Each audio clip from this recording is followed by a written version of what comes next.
Ladies and gentlemen, Gib Bulloch.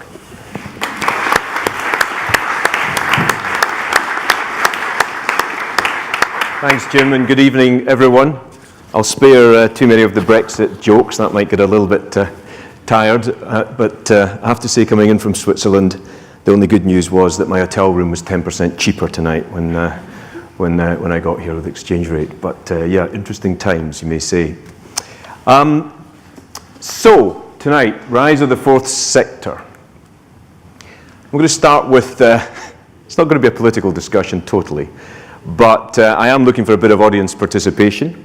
So the first question is, what do these next four characters have in common? And I have spared no generosity, I would say Scottish generosity in terms of the prize for the person who comes up with this.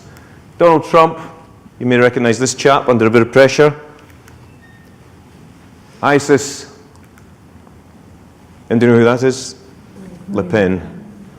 I'm looking for a word that links these characters. A word. And I've been to Scotland today, so I've brought back a fine bottle of malt whiskey for the right answer. Please, just shout out.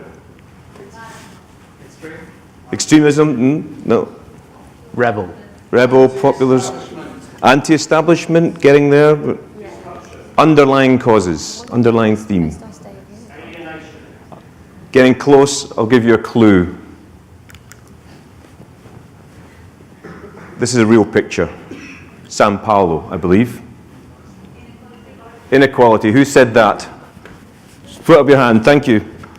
Fine whiskey. Here's my prize. Hey! You can come and collect it. Don't say the Scottish are mean. That's for you later on. Inequality. Rising inequality. It's a big problem. I think there's many reasons for these things, of course, and there is the establishment thing, but for me, these are just symptoms of this underlying growing inequality. And it's in fact Oxfam who have really focused on this. Oxfam came out with a report that you may have read recently that said that now 62 individuals on the planet, they'd fit in a double-decker Routemaster bus down the road, have more wealth than the other half of the planet, 3.6 billion. That's gross inequality. Only 9 of that 62, by the way, are women, which is another area of inequality. And this is not, to my mind, economically sustainable, it's not socially sustainable, it's not morally sustainable. But we as, I know this is a mixture of people in the audience, but predominantly business people, and we've tended to say that's not our job, that's the job of Save the Children, it's the job of the UN, it's the job of other people. We make money, we make profit, we create shareholder value. And we, do our CSR stuff, and we pay our taxes sometimes, maybe in the Cayman Islands and whatever, but we work within the law. What's your problem? We're businesses, that's what we do.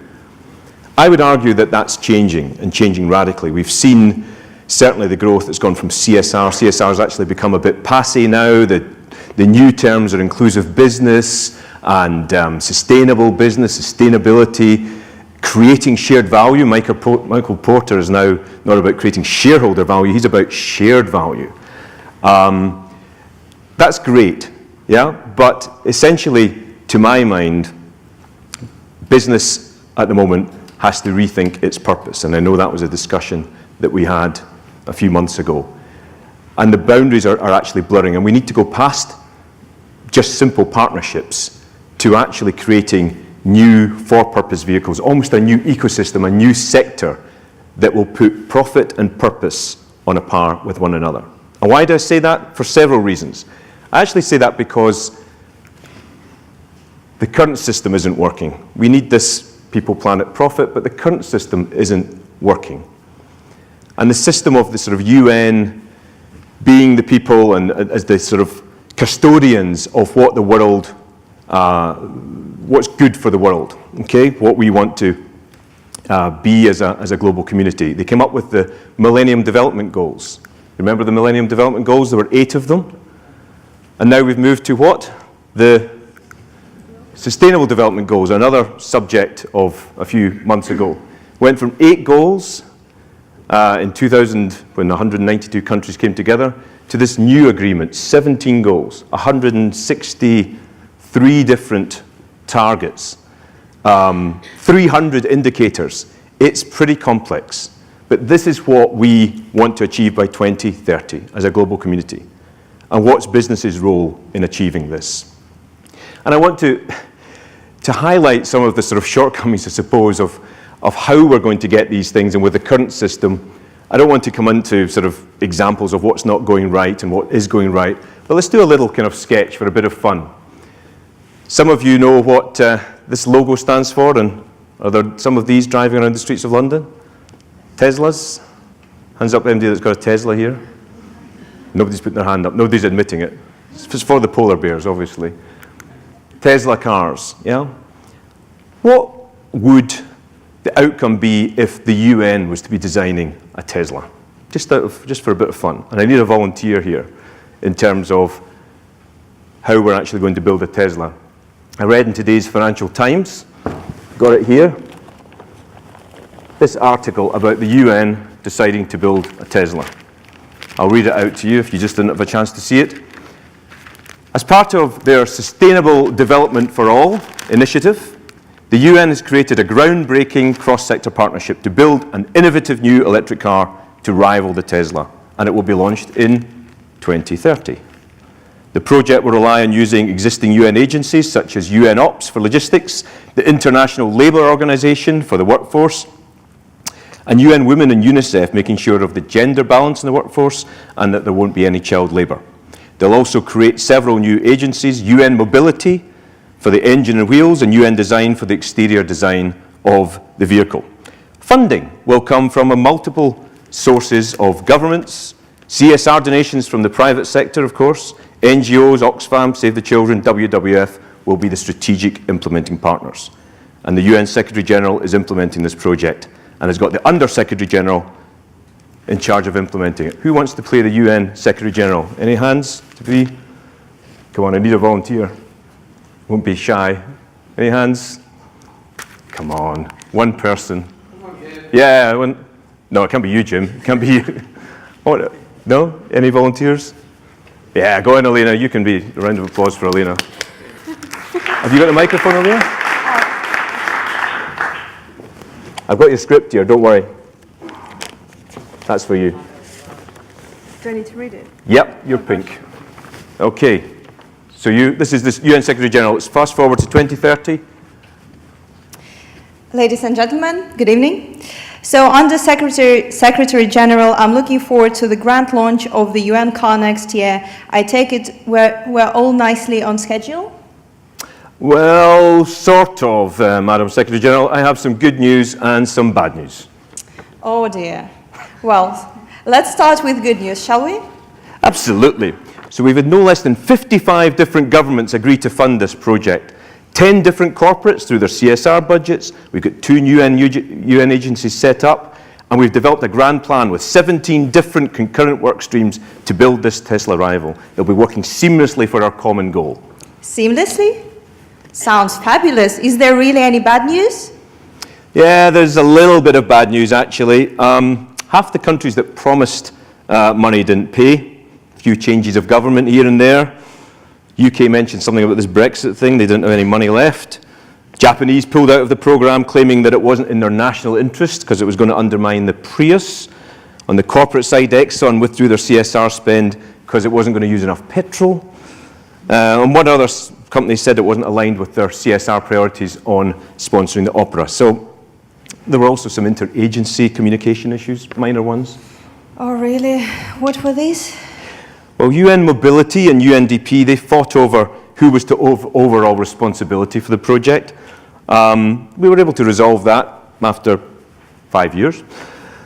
UN Mobility created very innovative, unpuncturable tyres. But unfortunately, UN Ops hadn't communicated the right dimensions, and the tyres didn't fit the car. Sorry. Okay, stop. That's enough of bad news. Just tell me when, will it be ready then?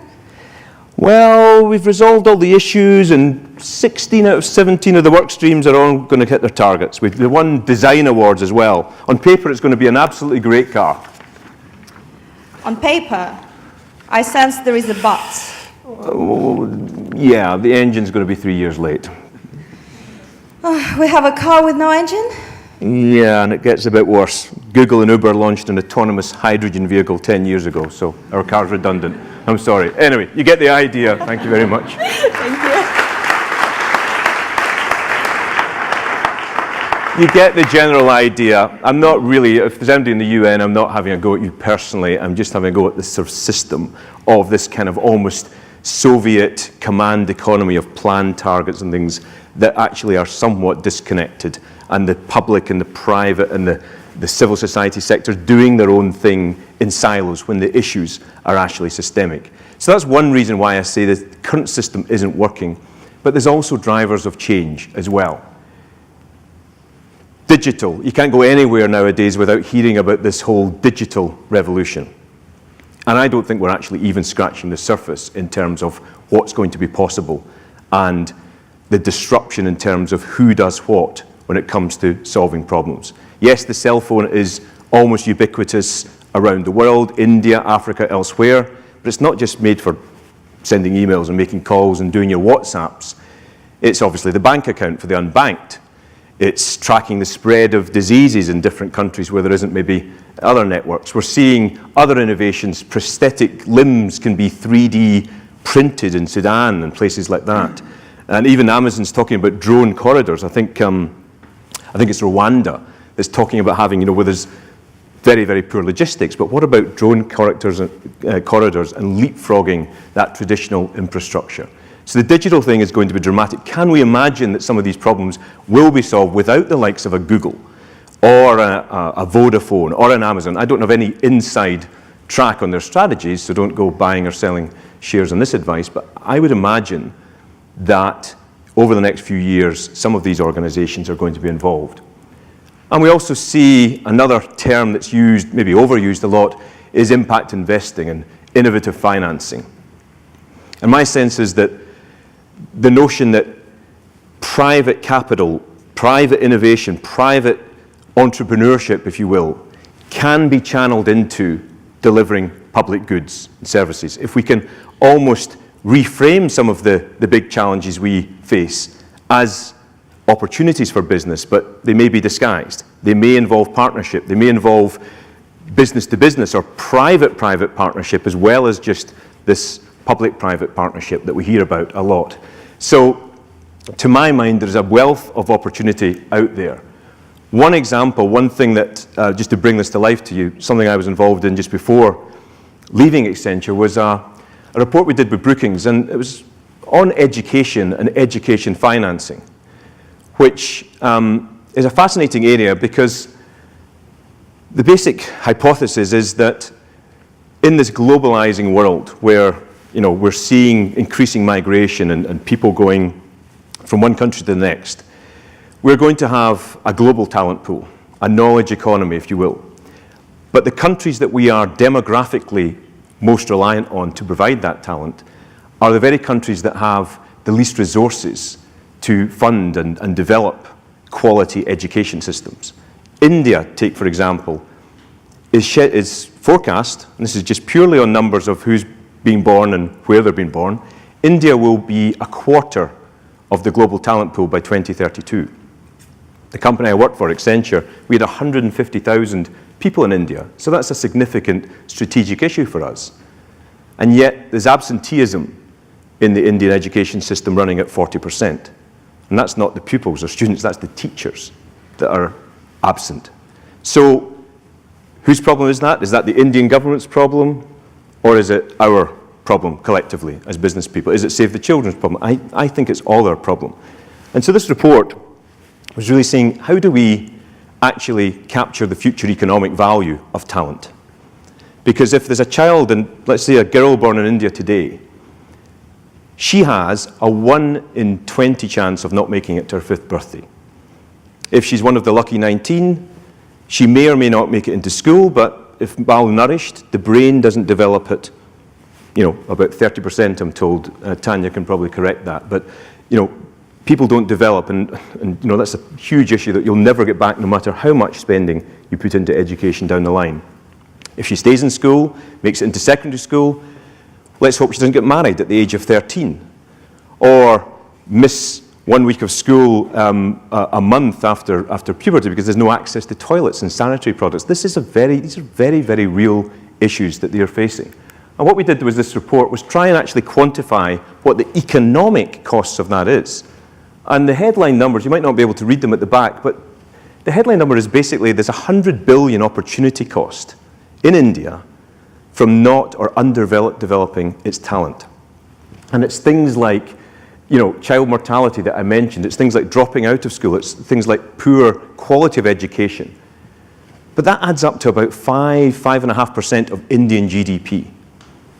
Now, if Saudi Arabia or, for example, the UK were leaking 5.5% of its GDP and it was oil, you'd soon fix the pipes. So my argument is that we need to do something differently in terms of fixing the pipes. And the good news is that, again in the report, if you gave me £1 or $1 or €1 for that child born today in India, and they made it into the workplace in 20 years' time, that pound would be worth £53 or $53. So there's a return on investment in developing talent. But that money wouldn't just go into X more schools and Y more teachers. As I've kind of alluded to, solving this problem is a nutrition problem. It's a water and sanitation problem. It's a technology problem.